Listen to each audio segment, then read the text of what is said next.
Uniform civil code की मांग हम लोग कर रहे हैं।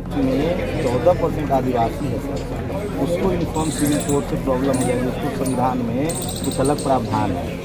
तो भाई संविधान में दलितों के लिए SC/ST एक्ट है, अलग से प्रावधान है, रिजर्वेशन है। यूनिफॉर्म सिविल कोड आने के बाद ये हट जाएगा। आप एक मिनट, अरे सर कहाँ ले जाओगे यार, संविधान में विशेष अधिकार है। आप इधर से पीछे मुड़े, लेफ्ट लेके राइट ले लें। दूसरा का भी सवाल होने दीजिए, जाइए। आप हिंदुओं वाले मुद्दे पर नहीं बोल रहे हैं। आप दो भाई क्यों आ गए? एक भाई का जमीन छीन लीजिएगा, कैसे छीन जाएगी? कैसे इसके ऊपर आवाज क्यों नहीं उठाई कि उनके बच्चों को अलग किताबें पढ़ाई जाती हैं? किनके बच्चे को? दलितों के बच्चों पर। उत्तर प्रदेश के बच्चों को अलग किताब पढ़ाते हैं। अलग बोर्ड है या नहीं है? बराबर मिले, बराबर मिले, बराबर मिले, सबको शादियों का अधिकार भारत बचाओ आंदोलन की बात दूसरे को तो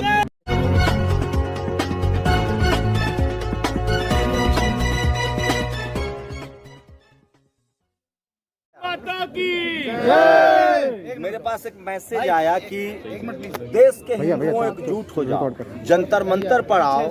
पूरा विपक्ष जो है वो यूनिफॉर्म सिविल कोड के खिलाफ खड़ा हो गया है। मुझे मैसेज आया, यूनिफॉर्म सिविल कोड के खिलाफ पूरा विपक्ष खड़ा है। ये मैसेज है मेरे पास, और ये मैसेज आया है सेव इंडिया फाउंडेशन की तरफ से। आप सेव इंडिया फाउंडेशन में क्या है? मैं उसका क्या नाम? मेरा नाम प्रीत सिंह। तो ये कॉल आप ही ने किया था प्रोटेस्ट का? पता नहीं भाई, मैसेज कोई किसी ने बीच में एडिट करके आगे चला दिया। हमने इतनी बात कही थी कि देश में कानून बनाने के ऊपर बात हुई है। यूनिफॉर्म सिविल कोड की मांग हम लोग कर रहे हैं, और यूनिफॉर्म सिविल कोड के से संबंधित एक बिल पर संसद में चर्चा हुई है। ये बड़ी प्रसन्नता का विषय है, और अपनी प्रसन्नता को व्यक्त करने के लिए तो यूनिफॉर्म सिविल संविधान तो एक ही है सर। देश अच्छे कानूनों से चलेगा, अच्छे कानून बनने चाहिए ना। अब सवाल तो यूनिफॉर्म सिविल कोड क्यों है, सो मैं बता रहा हूँ।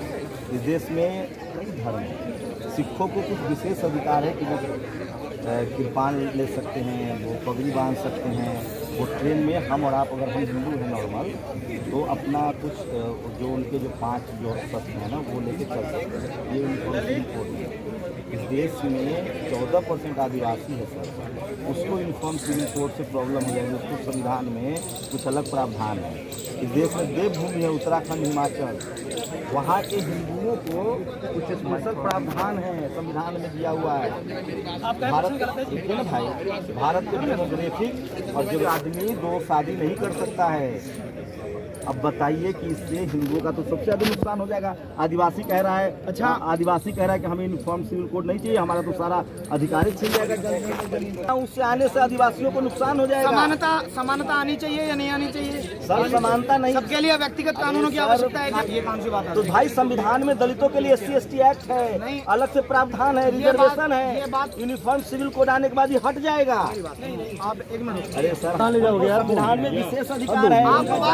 आप दोबारा अपनी बात कहिए। आपने क्या कहा अभी? कह रहा है वो दलित हिंदू नहीं है क्या? ये बात यहाँ ये तो उन्होंने है कि एक ऐसा कमीशन तैयार करते हैं, उस कमीशन में कहीं दलित का विरोध, आदिवासी का विरोध, किसी सर आदिवासी नेता छोटू भाई वसावा ने आज प्रेस कॉन्फ्रेंस करके कहा है कि भैया हमको यूनिफॉर्म सिविल कोड नहीं चाहिए, हमारा जो दलितों का, आदिवासियों का जंगल जमीन पर इस देश के संविधान को नहीं मान रहे, तो आप सिविल में क्यों नहीं मान रहे? IPC भी हटाओ, उन्हें शरीयत लागू करो उनके ऊपर। संविधान बदलने के लिए यूनिफॉर्म सिविल कोड आ रहा है। ये जो नया बिल अभी तो पास नहीं हुआ, अभी तो संसद में बिल आया। आप इधर से पीछे मुड़े, लेफ्ट लेके राइट ले लें। दूसरा का भी सवाल होने दीजिए, जाइए। आप हिंदुओं वाले मुद्दे पर नहीं बोल रहे हैं। मैं क्यों बोलूं हिंदुओं के मुद्दे पर? मैं हिंदुओं के मुद्दे पर क्यों बोलूं? यूनिफॉर्म मैं क्यों बोलूं हिंदुओं के मुद्दे पर? हो जाएगा। मैं ये कह रहा हूँ, मैं यूनिफॉर्म सिविल कोड का पक्षधर हूँ, मैं इसलिए यहाँ हूँ। मैं हिंदुओं के मुद्दे पर क्यों बोलूं?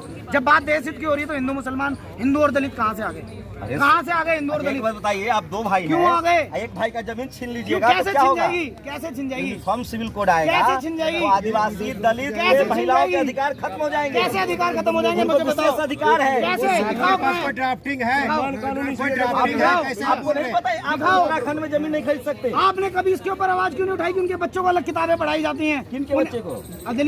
दलितों के बच्चों पर कौन उत्तर सी प्रदेश किताब? के बच्चों को अलग किताब पढ़ाते हैं। अलग बोर्ड है या नहीं है? 74 एजुकेशन बोर्ड है। कौन से 74 नहीं ऐसा कौन सा बोर्ड है जिसमें दलितों के बच्चों को अलग किताबें पढ़ाई चलो आप गवर्नमेंट स्कूल में अलग किताबें हैं, किसान के बच्चों की अलग किताबें हैं, गांव के बच्चों की अलग किताब है, शहर के बच्चों की अलग किताब है। मुख्यतः ना यूपी में उत्तर प्रदेश बोर्ड अपना जो इलाहाबाद बोर्ड स्टेट चलता है बोर्ड का वो है, है पीछे आप धैर्यपूर्वक दोबारा सुनो, आप धैर्यपूर्वक दोबारा सुनो। मेरे कहने का मतलब ये है, हम समानता की बात कर रहे हैं, आप इस बात का भी विरोध करो कि दलित के बच्चों को अलग किताब पढ़ाई जाती है। समानता के गरीब चक्कर में बच्चों को महिलाओं अलग का किताब अधिकार पढ़ाई खत्म जाती हो जाएगा सर। भैया महिलाओं का अधिकार हमारी बहन बेटियों को जो विशेष अधिकार है और भी वो है, खत्म हो दूसरे से जाएगा। भी सवाल ले रहे तो आप भी सवाल बराबर करोगे। अधिकार मिले ना, उनसे 3 शादी करने का अधिकार तो ज्यादा अधिकार है हमारी बहन बेटियों को। बराबर मिले, उसके साथ अन्याय होता है। बराबर मिले, बहन बेटियों के साथ अन्याय होता बराबर है। मिले, सबको बराबर शादियों का अधिकार खत्म हो जाएगा।